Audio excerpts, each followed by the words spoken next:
Assalamualaikum warahmatullahi wabarakatuh. Berjumpa lagi dengan saya dalam channel Tabrani Education. Pada kesempatan kali ini saya akan memberikan tutorial regresi data panel menggunakan variable intervening dengan fuse full ya teman-teman.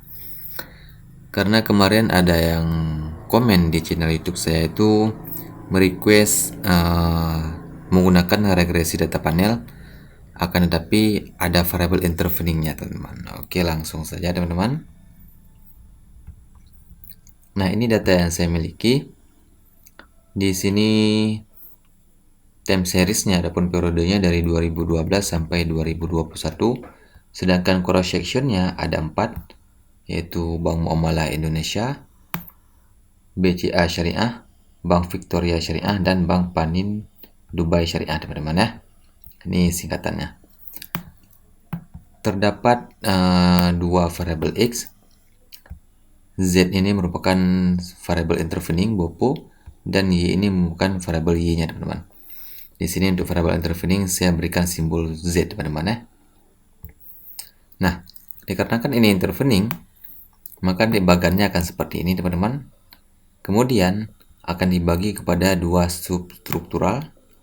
Substruktural yang pertama yaitu X1, X2 terhadap Z terhadap intervening. Kemudian substruktural 2 yaitu X1, X2 dan variabel Z terhadap Y teman-teman. Oke teman-teman ya. Nah, ini hipotesisnya teman-teman. Ada 7 hipotesis. Saya kecilkan dulu. Nah, ini dia. Teman-teman bisa melihat teman-teman ya. Ini dia ada 7 hipotesis. Nah, kenapa ada 7? Karena pada substruktural 1 ada 1, 2. Kemudian pada substruktural 2 ada 1, 2, 3. 2 ditambah 3, 5. Kemudian yang secara tidak langsungnya ada 2 teman-teman ya. Nah, ini yang tidak langsungnya, di mana variabel FDR tidak berpengaruh terhadap ROA Bank Syariah melalui BOPO sebagai variabel intervening. Ini saya kecilkan dulu biar teman-teman bisa melihat secara fullnya.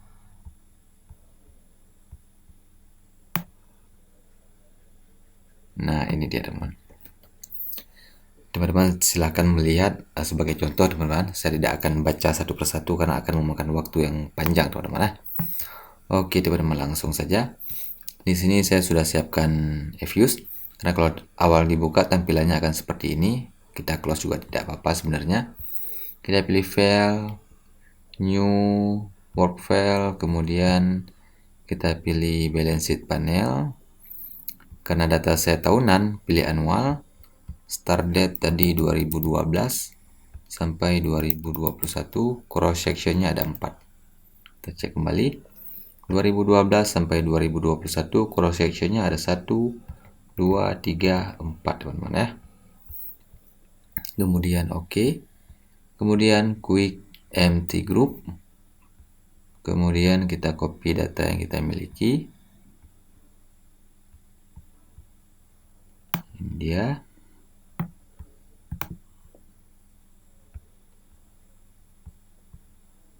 Kita klik kanan paste. Ini X1, X2, Z, dan Y teman-teman. Ini kita close saja, kemudian yes. Nah, kemudian tahap pertama yang akan kita lakukan yaitu pemilihan model. Terdapat 3 uji yang kita lakukan, yaitu uji Chow, uji Houseman, dan uji LM ataupun Lagrange multiplier teman-teman. Uji Chow dilakukan untuk memilih model CEM ataupun FEM. Uji Houseman dilakukan untuk memilih FEM ataupun REM. Sedangkan uji LM dilakukan untuk memilih uji model CEM ataupun REM teman-teman. Nah, ini standarnya teman-teman. Langsung saja teman-teman ya. Dikarenakan ini ada 2 substruktural, maka kita akan melakukan substruktural yang pertama dulu teman-teman. Nah, di sini sudah saya buat.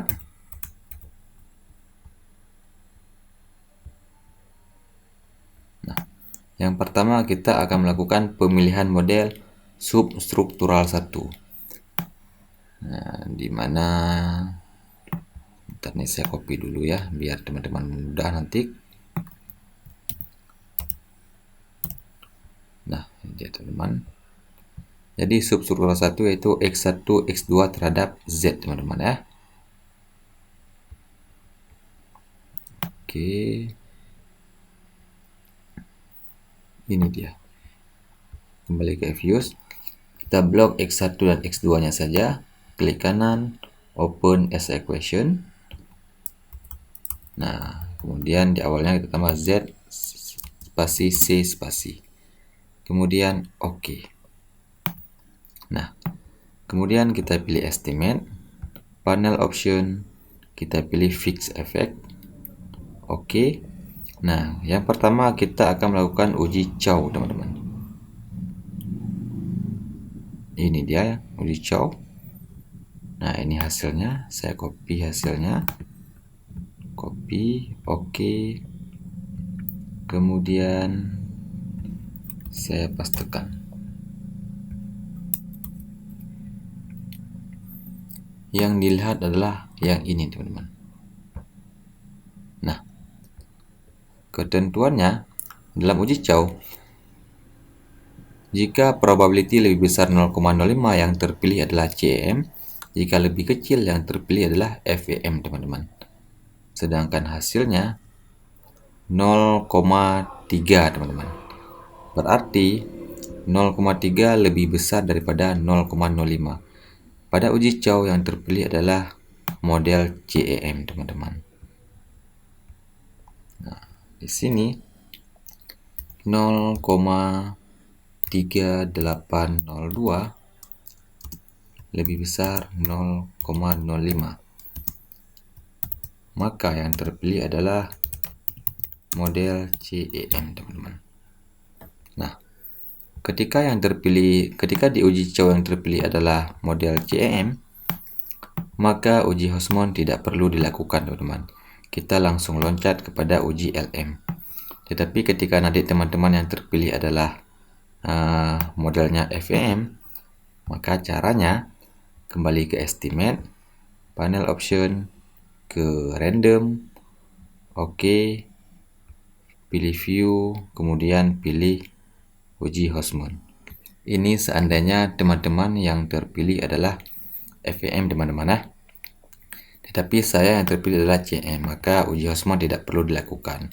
Ketika uji Hosmond tidak perlu dilakukan, kita akan loncat ke uji LM. Kita pilih none, oke, view, kemudian LM. Nah, ini dia, teman-teman. Kita copy. Oke. Kemudian artinya di sini uji Hosmond tidak perlu. Ini saya hapus.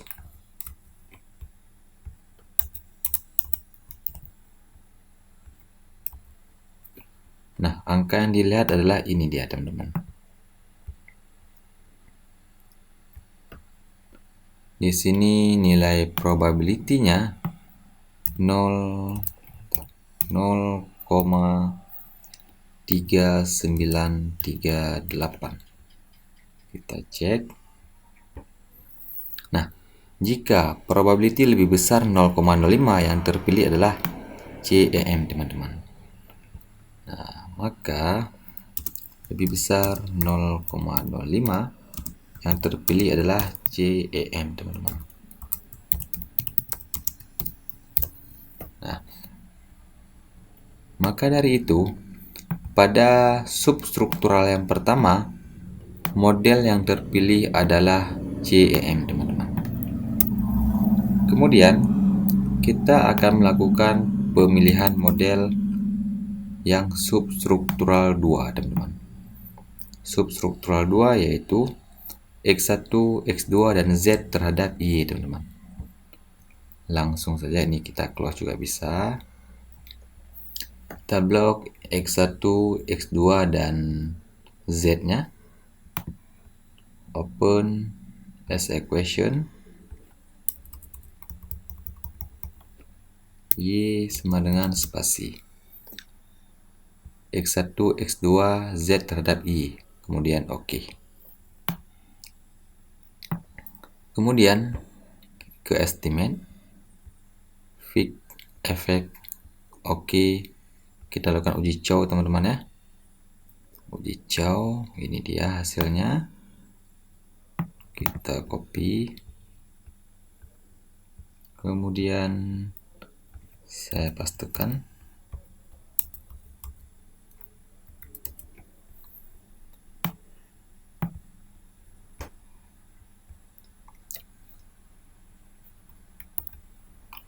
Nol 0,2885 lebih besar 0,05.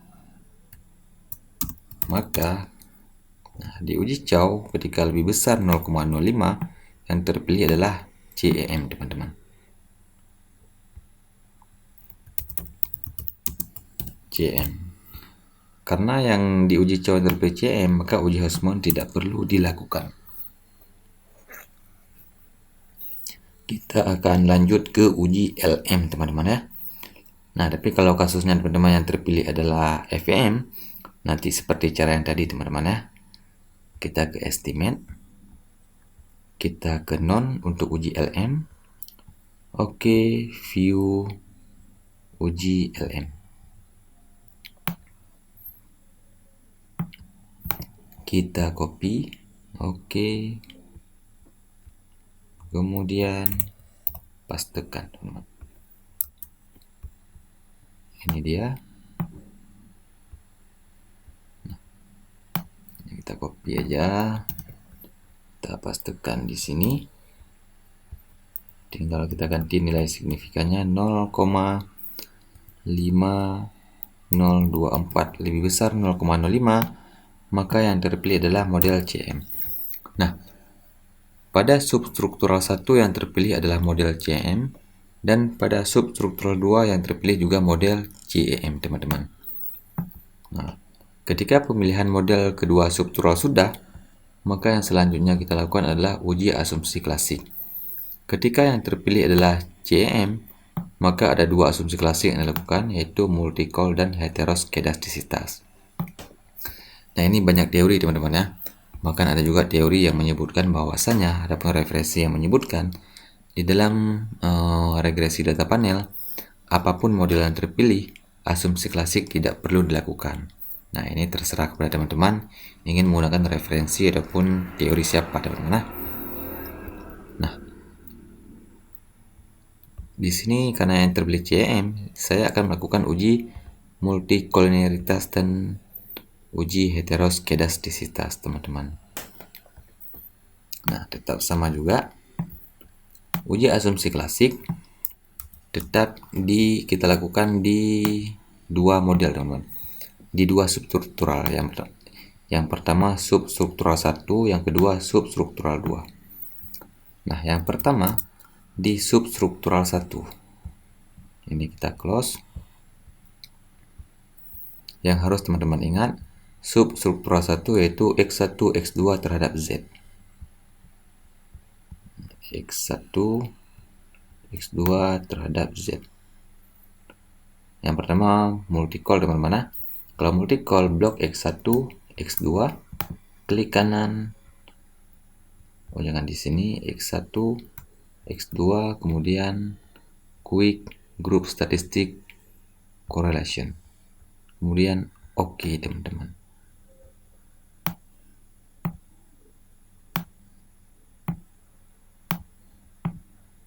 Ini saya copy dulu.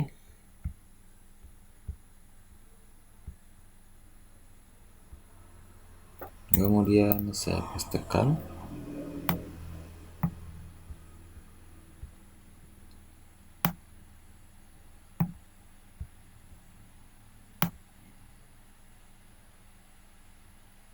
Oke teman-teman.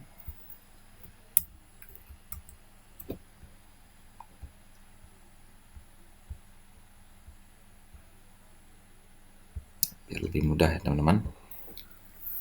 Ketentuannya dalam multicol, nilai koefisien korelasi harus lebih kecil 0,80. Dan ini hasilnya, ini dia, sudah di bawah 0,80. Artinya Uji multicall sudah lolos teman-teman.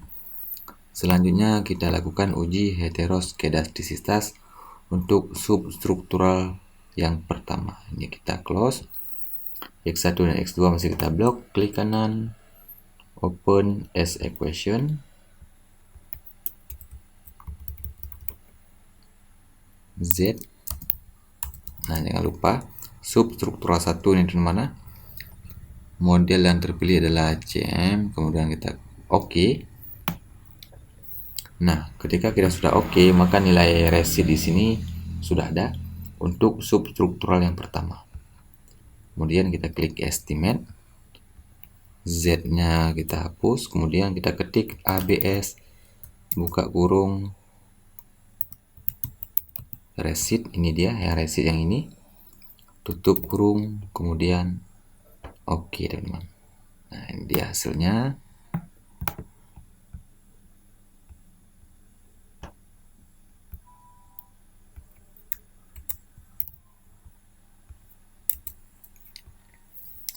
Yang kita gunakan adalah angka ini teman-teman.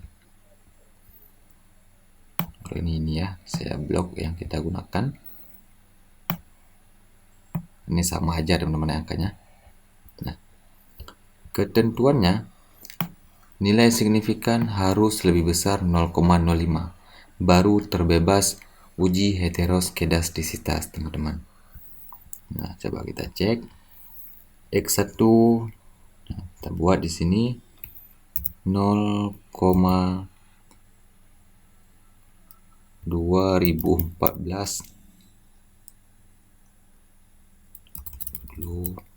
X1 0,14 lebih besar 0,05.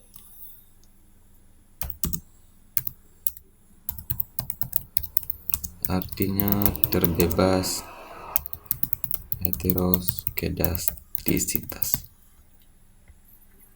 Nah, yang X2-nya kita copy, kita pastekan.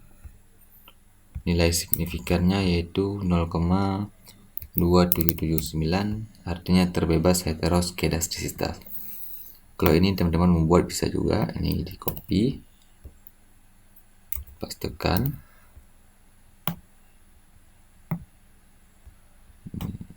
Udah. Lebih kecil.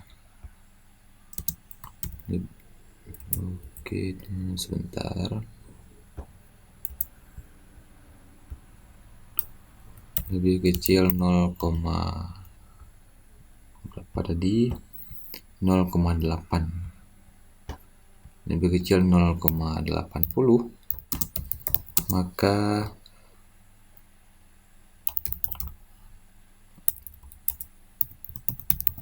terbebas nearitas atau lolos uji nearitas teman-teman ya. Nah, pada substruktural 1 uji multicall sudah lolos dan uji heteros juga sudah lolos teman-teman. Maka selanjutnya kita lakukan uji asumsi klasik pada substruktural 2 teman-teman ya. Ini kita close, yes, substruktural 2 X1, X2 dan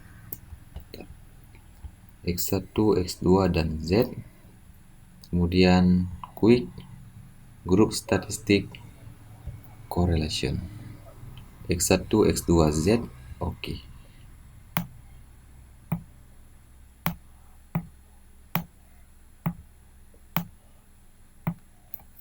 Kita copy, kemudian kita pastekan.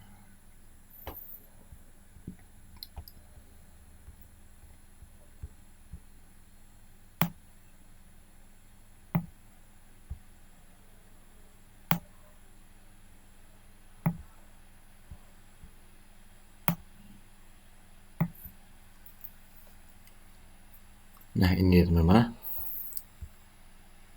Standarnya nilai koefisien korelasi harus lebih kecil 0,80. Maka kalau mau dibuat,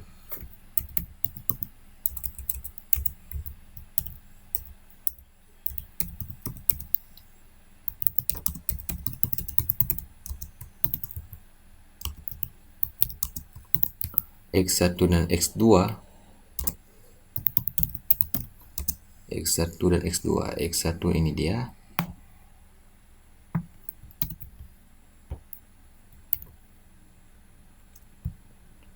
X1 dan X2 lebih kecil 0,80.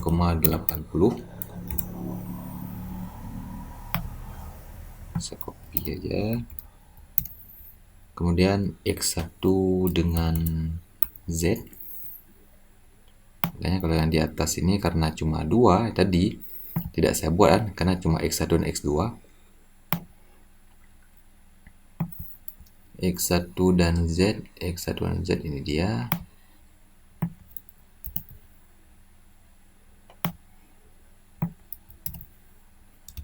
Juga lebih kecil 0,80.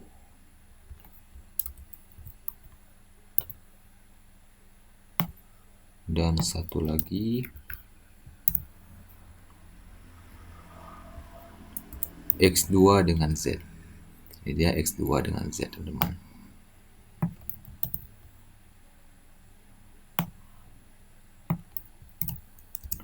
Juga lebih kecil 0,80. Artinya untuk uji multikoliniaritas pada substruktural 2 lolos, teman-teman, karena di bawah 0,80. Kemudian kita lakukan uji heteroskedastisitas. Ini kita close, yes. Klik kanan, open as equation. Yes, spasi C. Karena substruktural 2. Kemudian modelnya CM. Oke, teman-teman. Nah, di sini nilai resinya sudah ada untuk substruktural 2. Kemudian kita klik estimate. Y kita hapus, kita ketik ABS buka kurung resi tutup kurung. Kemudian oke. Nah, di sini ternyata teman-teman X1 dan X2 nilainya lebih besar 0,05, terbebas heteroskedastisitas. Sedangkan untuk variabel Z di bawah 0,05, artinya terkena ataupun tidak lolos uji heteroskedastisitas. Caranya, variabel Z ini harus kita transform ke bentuk logaritma, teman-teman. Caranya, klik estimate. Nah, caranya tidak bisa langsung kita buat di sini, teman-teman. Lantas, ini kita hapus, kita kembalikan ke Y. Yang Z-nya baru kita buat. Log, buka kurung, Z tutup kurung, kemudian oke. Nah, ini baru sudah nilai residualnya untuk yang model terbaru ini, yang kita log variabel Z-nya. Kemudian baru estimate. Baru ini kita ganti kembali ABS, buka kurung, resi tutup kurung, kemudian oke. Nah, teman-teman, ini dia hasilnya. Kita copy, kemudian kita pastekan. Ini dia, teman-teman, hasilnya.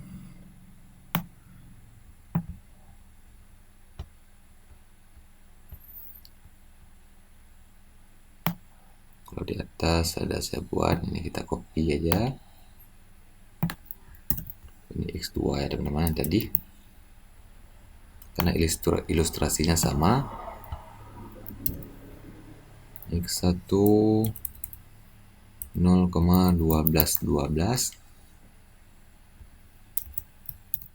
Kemudian X2 6762. Kemudian log Z 0,5396. Nah, dengan demikian Uji heteroskedastisitas pada substruktural 2 sudah lolos, teman-teman. Maka yang selanjutnya kita akan masuk kepada uji hipotesis, teman-teman ya. Nah, uji hipotesis juga akan kita lakukan substruktural 1 dan substruktural 2, teman-teman ya. Ini yang hipotesis tadi di atas, mana dia? Ini saya copy dulu biar mudah.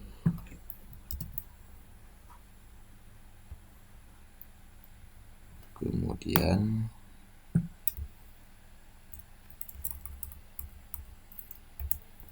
saya pastikan di sini.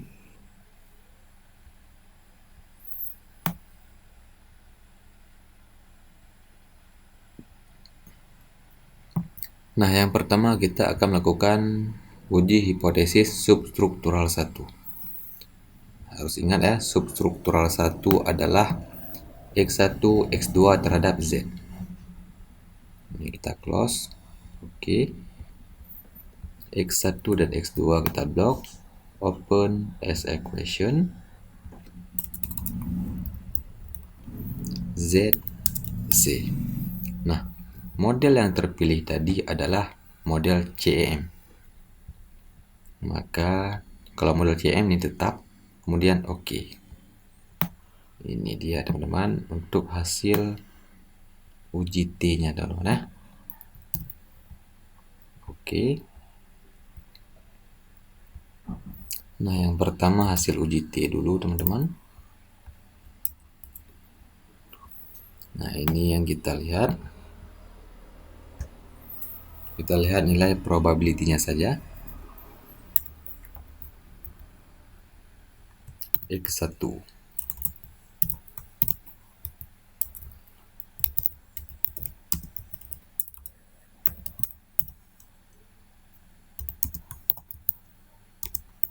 X1-nya 0,2639 lebih besar 0,05,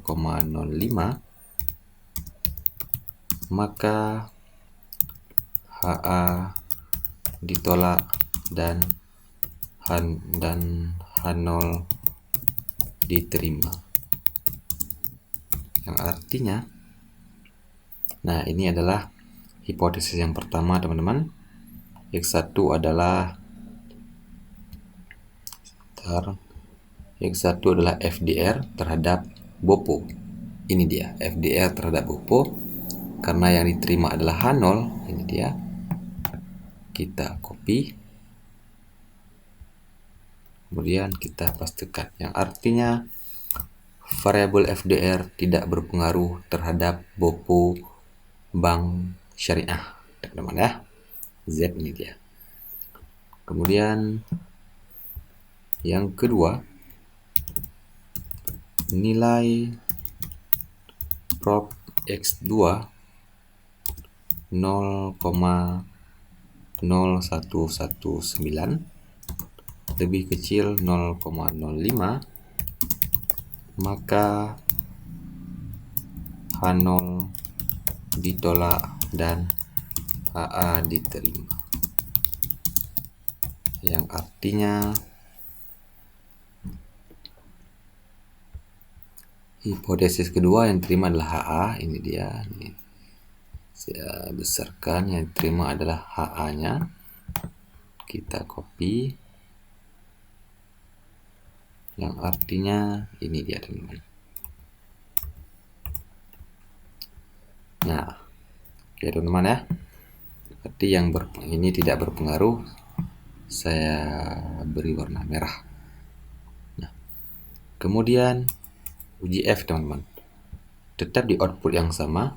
Tinggal kita blok saja yang bawah, ini dia. Ataupun sampai sini saja. Kita copy. Kemudian GF kita pastekan. Ini dia, kita lihat yang nilai probability-nya saja, teman-teman ya. Hijau.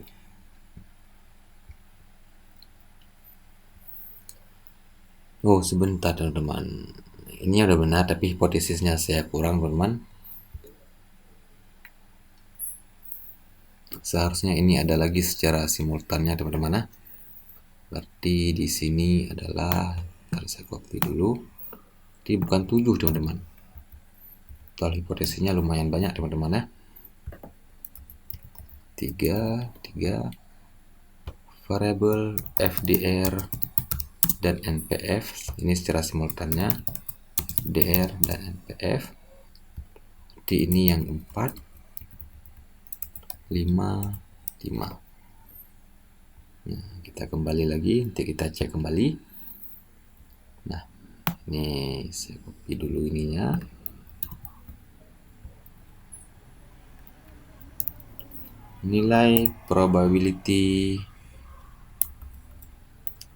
0,026097 lebih kecil dari 0,05, maka H0 ditolak dan HA diterima. Yang artinya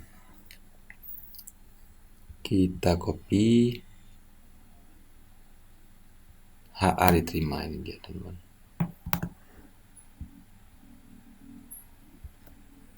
Kita pastikan. Yang artinya secara bersama-sama variabel FDR dan NPF berpengaruh terhadap BOPO bank syariah, teman-teman. Kemudian yang terakhir adalah R-square. Kalau untuk R-square ini aja kita copy kembali, ataupun kita copy dari sini bisa juga. Kemudian tinggal kita pastikan. Nah, dia kita gunakan yang bisa pakai R-square ataupun adjacent R-square. Misalnya kita gunakan adjacent R-square, berarti ini artinya variabel X1 dan X2 mampu menjelaskan variabel Z sebesar 0, ini kita ambil dua angka di belakang koma saja, teman-teman, berarti 0,13 atau 13%. Sedangkan sisanya, berarti kalau 13%, 100 dikurang 13, 87% dijelaskan oleh variabel lain. Oke, teman-teman, selesai.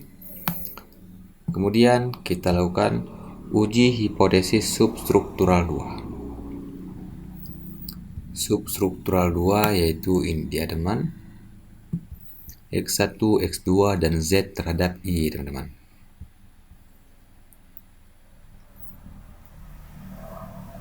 Ini kita close. Kemudian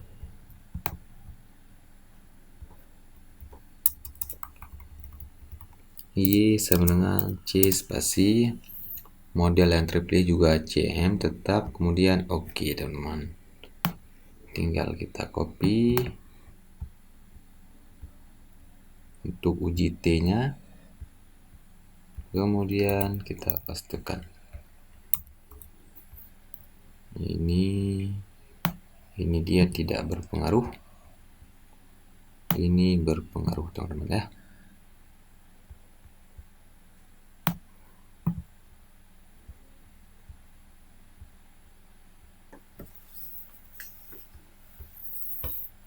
Penjelasannya sama, teman-teman.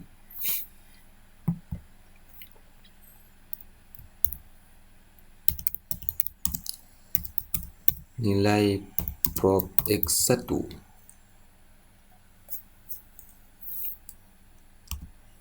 0,6518 lebih besar 0,05, maka HA ditolak dan H0 diterima. Artinya, nah, kita cek hipotesis kita X1 terhadap Y. Ini dia, berarti hipotesis keempat. Ini dia, yang diterima adalah H0, berarti ini dia teman-teman. Kita copy, yang artinya variabel FDR, X1 adalah FDR, tidak berpengaruh terhadap ROA bank syariah, karena variabel Y-nya adalah ROA teman-teman. Ini kita copy juga karena hasilnya sama. Kita ganti X2, nilai signifikansinya yaitu 0,2095, maka HA ditolak dan H0 diterima. X2 hipotesis selanjutnya bunyinya ini dia teman-teman, NPF. Tinggal kita ganti NPF. Baru yang selanjutnya nilai prop Z 0,0000 lebih kecil 0,05, maka H0 ditolak dan HA diterima. Artinya kita cek 5, berarti ini 6, HA yang terima, ini dia HA-nya. Kita copy, kemudian kita pastekan. Berarti di substruktural 2 yang berpengaruh adalah variabel Z ataupun BOPO teman-teman. Variabel interveningnya ya, Z berpengaruh terhadap variabel Y-nya teman-teman. Kemudian yang uji F-nya teman-teman, yang secara simultan. Nah, berarti di hipotesis juga ada tambahan di sini teman.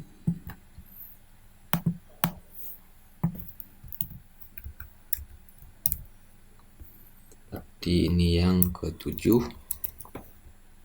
variabel FDR, NPF, dan BOPO.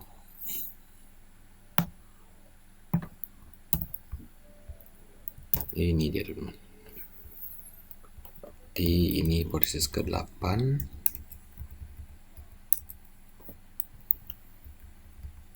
Berarti total hipotesisnya ada 9 teman-teman ya. Nah, kita copy, ini dia hasilnya. Kita copy, oke. Uji F yang substruktural 2. Ini dia angka ini aja yang kita gunakan, kita lihat.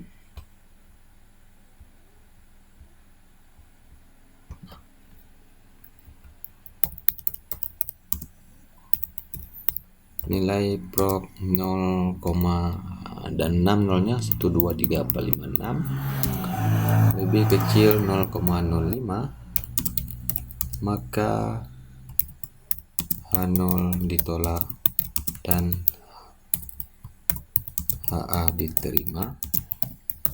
Artinya ya, kita lihat hipotesis ke-8 guys. Hipotesis ke-7 kita ini dia. Yang diterima adalah HA teman-teman. Kita copy,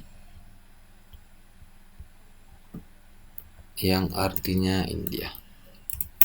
Secara bersama-sama variabel FDR, NPF, dan BOPO berpengaruh terhadap ROA bank syariah teman-teman.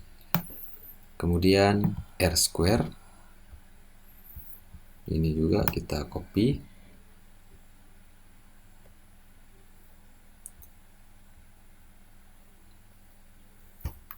Oh sebentar teman-teman, ada kesilapan sedikit. Karena kan tadi di substruktural 2, di asumsi klasiknya yang substruktural 2 itu Z-nya di log teman-teman ya.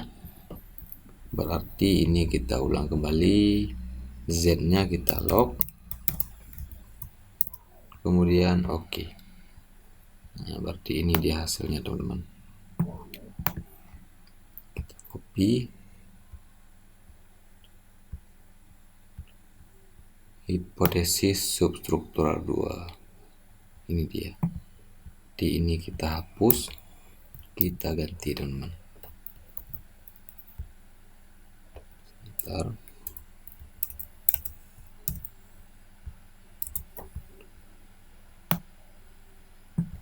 Ya, walaupun hasilnya tetap teman-teman, cuma angkanya saja yang berbeda.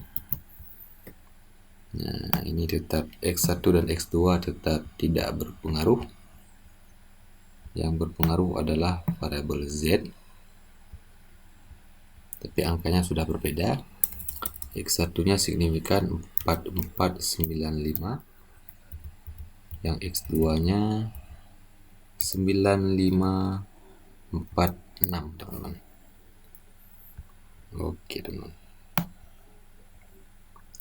Berarti di uji F-nya juga berbeda, teman-teman. Copy.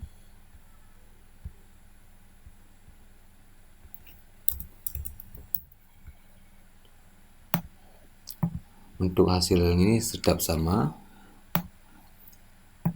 Kemudian R square-nya kita copy. Oke. Kemudian kita pastekan. Kita pakai yang adjusted R square saja, teman-teman ya. Nah, penjelasannya saya copy yang di atas saja. Ini dia.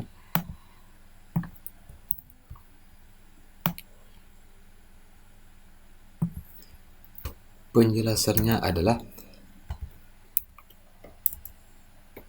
X1, X2, dan Z.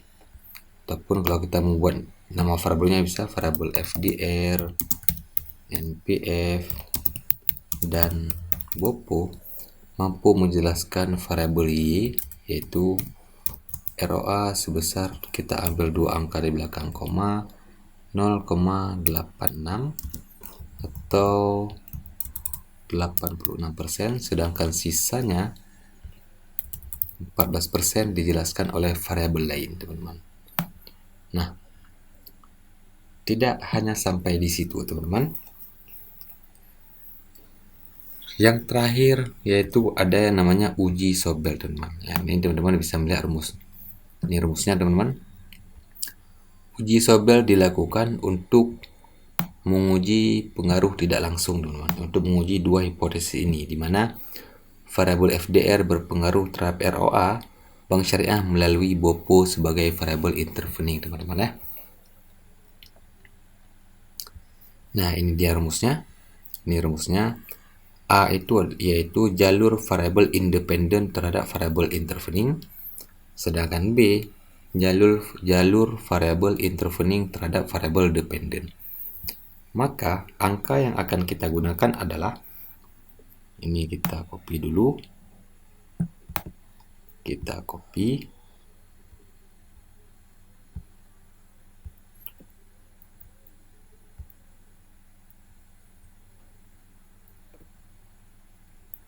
Ini saya buka yang baru, teman-teman.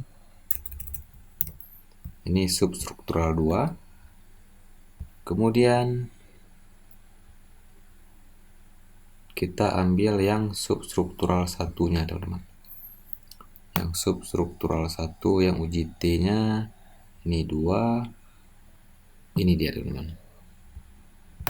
Kita copy untuk memudahkan, teman-teman, untuk uji Sobelnya. Ini dia, ini kita hilangkan bloknya, no color.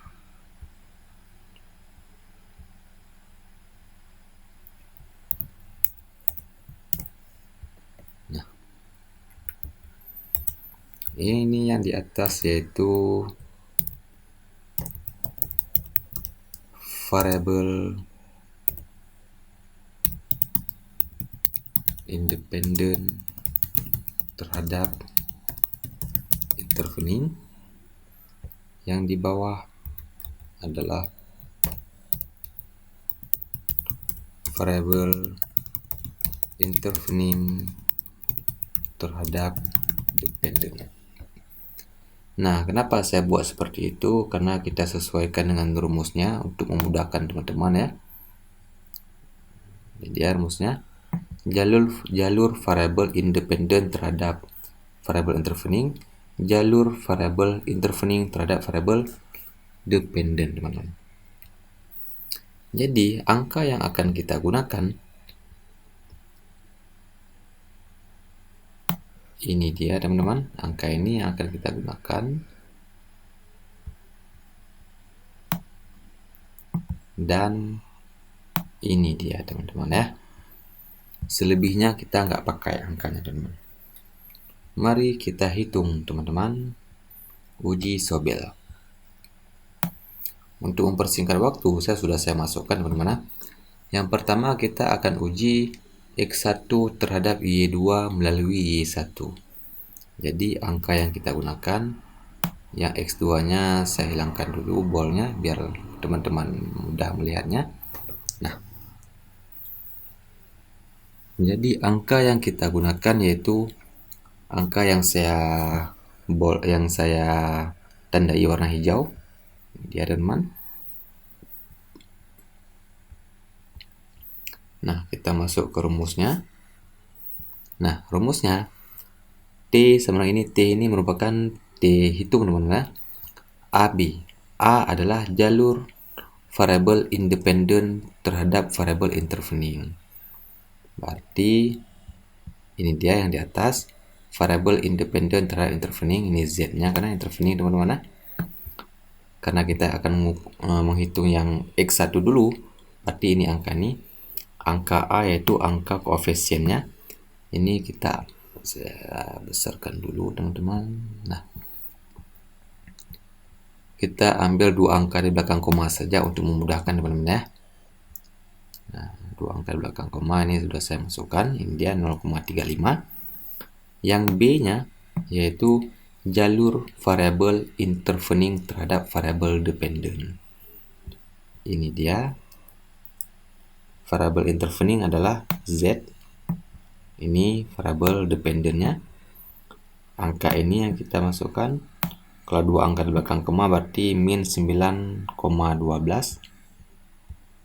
Min 9,12 ini dia, teman-teman. Kemudian per akar dalam kurung B kuadrat. B kuadrat berarti nilai ini tetap nilai ini dia. B kuadrat nilai ini dikali SEA kuadrat. SE adalah standar error. Berarti kalau SEA artinya standar error yang A-nya, teman-teman. A adalah untuk variabel X1-nya. Berarti standar error untuk yang X1 ini dia, teman-teman. X1 standar error, ini standar error di atas 0,30 kalau dua angka di belakang koma, teman-teman ya. 0,31. Kenapa 0,31? Karena sesudah 0 ini ada angka 5 di sini, teman-teman. Kemudian rumus selanjutnya lagi, angka lagi ditambah buka kurung A kuadrat. A yaitu angka ini dia, sama dia, cuma dikuadratkan, dikali SEB kuadrat.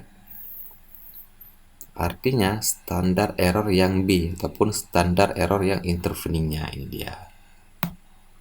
Ini dia, teman-teman ya. Sudah saya masukkan. Nah, perhitungannya, nah di sini sudah saya buat. Teman-teman dapat melihat, teman-teman ya. Ketika ini yang pertama kita masukkan dulu, kemudian kita selesaikan satu persatu untuk mempermudahkan, teman-teman ya.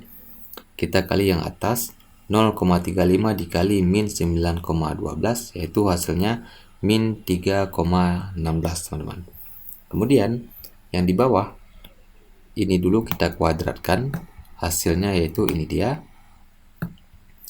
Kemudian ini dikuadratkan, hasilnya ini dia, teman-teman.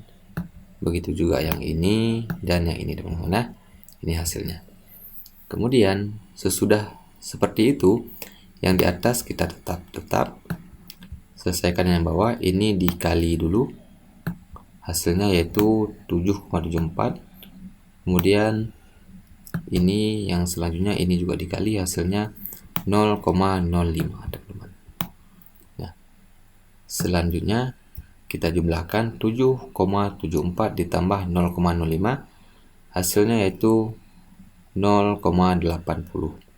Karena kalau hasilnya 0,79 teman-teman, 79 sekian lah pokoknya. Karena kenapa saya dapat angka ini saya melakukan perhitungan dengan Excel teman-teman. Karena sebenarnya ini angkanya ada lagi di belakang, ini juga ada lagi di belakang. Jadi saya menggunakan perhitungan dengan Excel dan dibulatkan ini di angkanya teman-teman ya.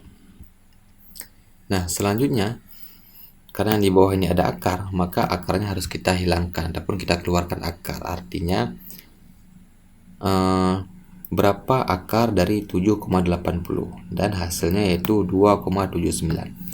Akar dari 7,80 adalah 2,79. Baru yang selanjutnya yang terakhir, min 3,16 dibagi 2,79. Didapatkan hasil T hitung yaitu min 1,13. Kemudian kita harus mencari T tabelnya teman-teman. T tabelnya yaitu 2,03. Caranya teman-teman bisa melihat ataupun mendownload di tabel T ataupun menghitung teman-teman Excel. Rumusnya sama dengan tin V buka kurung probability yang kita gunakan yaitu 0,05 titik koma. Dig freedom ini adalah jumlah sampel dikurang jumlah variabel. Jumlah sampel ada 40, ini dia 40 teman-teman. Dan sedangkan jumlah variabel, karena ini yang kita hitung adalah intervening, ada X1, Y2 dan Y1. Oh, ini bukan melalui 1, melalui Z teman-teman. 1, 2, 3, ada 3 teman-teman. Artinya 40 dikurang 3, 37. Tutup kurung, kemudian enter. Dua angka di belakang koma, 2,03 teman-teman. 2,03. Maka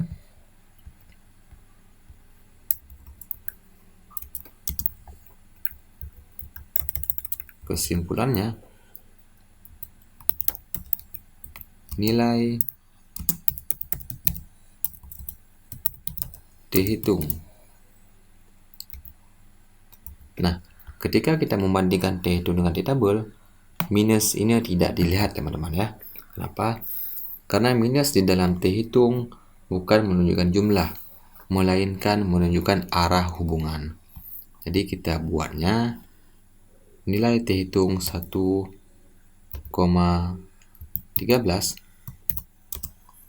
lebih kecil dari T tabel 2,03, yang artinya HA ditolak dan H0 diterima. Ini kita balik.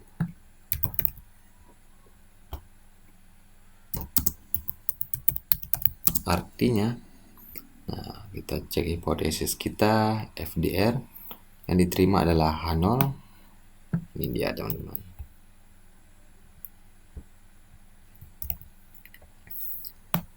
Artinya variabel FDR tidak berpengaruh terhadap ROA Bank Syariah melalui BOPO sebagai variabel intervening karena nilai T hitung lebih kecil daripada T tabel teman-teman.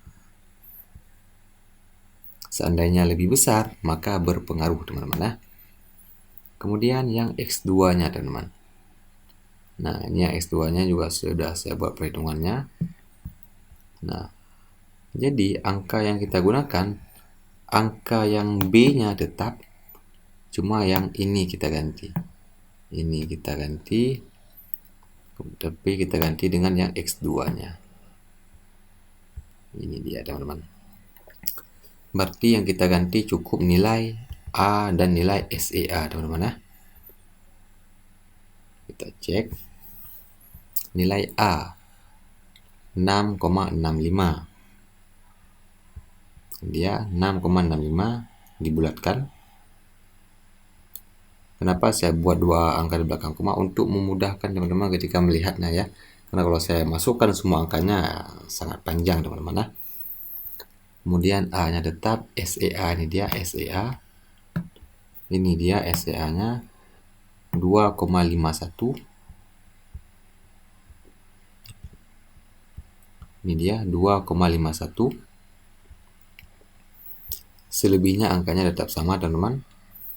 Nah, maka didapatkan perhitungan seperti yang tadi teman-teman. Didapatkan T hitung sebesar min 2,60.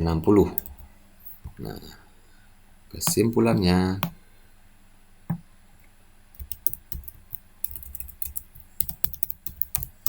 nilai T hitung 2,60 lebih besar dari T tabel 2,03,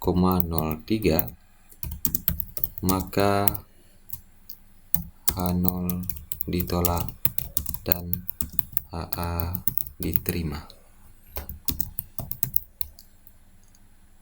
Artinya kita cek hipotesis kita teman-teman, HA yang diterima.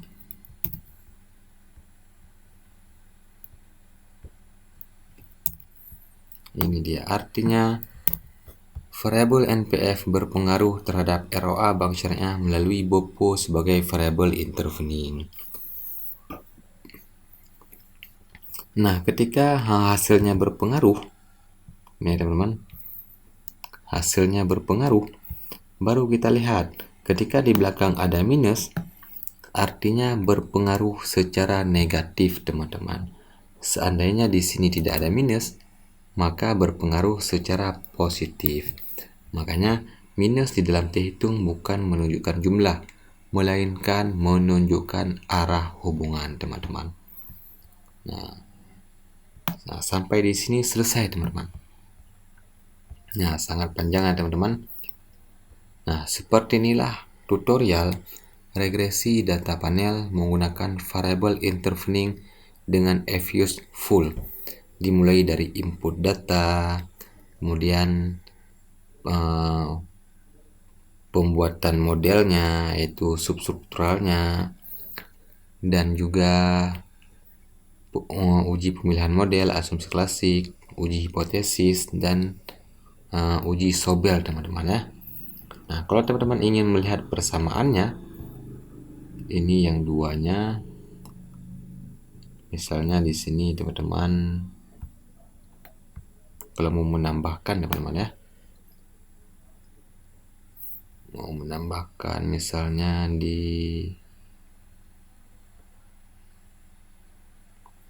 nah, sesudah uji asumsi klasik, di sini teman-teman ingin menambahkan persamaan regresi.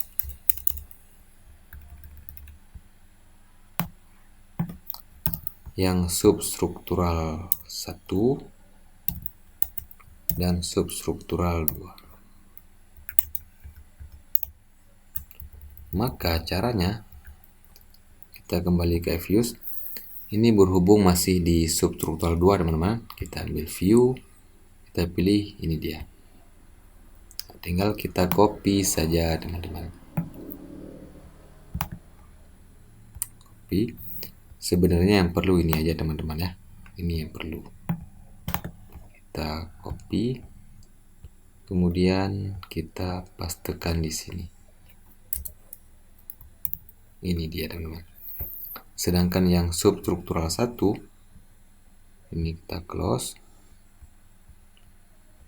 Kita blok X1 dan X2. Open as equation. Z, C, panel sudah betul karena model yang terpilih adalah CM. Oke. View representation. Ini dia teman-teman. Kita copy. Kemudian kita pastikan ini dia. Kalau teman-teman membuat persamaannya teman-teman, substruktur 1 Z, substruktur 2 Y. Nah, seperti inilah tutorial regresi data panel menggunakan variable intervening dengan F use full. Wassalamualaikum warahmatullahi wabarakatuh.